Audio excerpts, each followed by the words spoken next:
आयोजन एक तो 31 अक्टूबर का प्लानिंग है और सामाजिक संगठन पे चर्चा, दूसरा राजनीतिक चिंतन शिविर जो 1956 तक अभी तक हमारा ऐसा समाज का प्रतिनिधित्व रहा है मध्य प्रदेश में।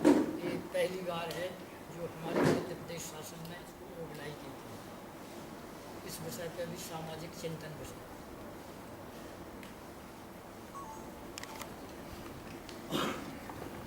प्रदेश स्तर पर कैसे क्या देख रहे हैं आप प्रदेश की जिम्मेदारी आपको? हमें अभी 11 जिला के दो देश को हमने इकट्ठा कर दिया और इसमें काम कर रहे हैं।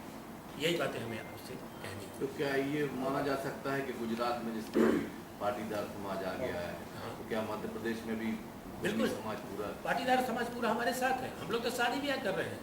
आप देखिए, मैं तो स्वयं बताना चाहता हूँ, मैं मेरे दामाद एडिशनल एसपी हैं अभी अपनी इंदौर में, देवेंद्र पाटीदार। मैं रीवा का कुर्मी हूँ। हार्दिक पटेल के बारे में आपका क्या खबर? हार्दिक पटेल की जो डिमांड है, जो आरक्षण की उनकी डिमांड है कि हमारा आरक्षण होना चाहिए, बिल्कुल सही है, जायज़ है। और वहाँ की जो डिमांड है, हार्दिक पटेल की जो डिमांड है, और वहाँ के जितने भी पाटीदार समाज है, आंतरिक रूप से वो सब हार्दिक पटेल के साथ है। लेकिन वहाँ एक समस्या है जो कि बात में वहाँ पर सामने नहीं आते। वहाँ अधिकांश हमारा पाटीदार समाज है, वो बिजनेस में है, और बिजनेस में होते हुए वो खुद बिजनेसमैन है, नहीं आ सकते हैं। और इसका नतीजा ये होगा कि हार्दिक पटेल को दिनों दिन ये यात्रा सहनी पड़ी।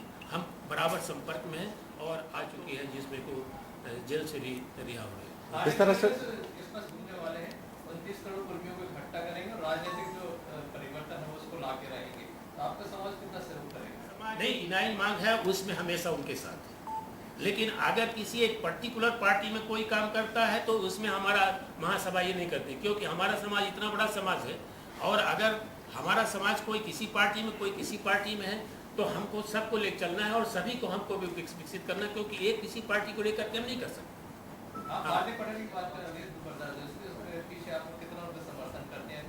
नहीं, हम तो समर्थन करते हैं हार्दिक पटेल का। और जो देश रोक मामला चलाया गया है, वो मामला बिल्कुल सही नहीं।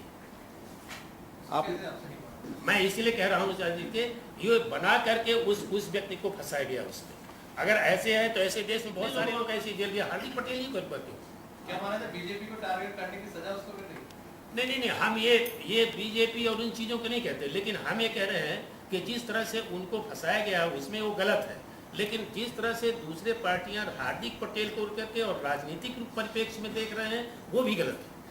मध्य प्रदेश की बात की जाए तो आप लोग केवल राजनीतिक प्रतिनिधित्व तक ही आपकी लड़ाई रहेगी कि आरक्षण के लिए भी आप लोग आगे जाएंगे? आरक्षण का भी है।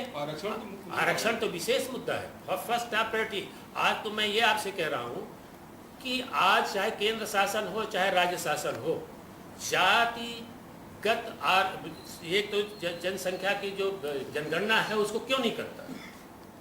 मंडल कमीशन जब आया तो उसमें 52% दिया उन्होंने कि हम ओबीसी हैं पूरे देश में।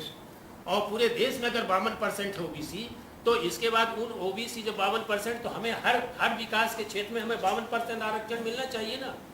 तब बात ये आ जाती है कि सुप्रीम कोर्ट की इसकी बात आती है 49 और 51 की बात आती है परसेंटेज की। और अगर 51 और 49% की बात आती है तो फिर इसके बाद आप जातिगत जनगणना करा दीजिए, अपने आप क्लियर हो जाएगा साहब। हम किसी का अधिकार नहीं छीनना चाहते, हम तो केवल ये कहना चाहते हैं कि हम जो हैं जितना है जो मेरिट वाला होता था उसको मेरिट ही नहीं रखते थे, और इसके बाद फिर आरक्षण की बात आती थी कि वो मेरिट में अगर ओबीसी के मेरिट में चला गया तो उसको केवल वो आरक्षण वाली सूची में रखते हैं, पूरा अधिकार चला जाता है।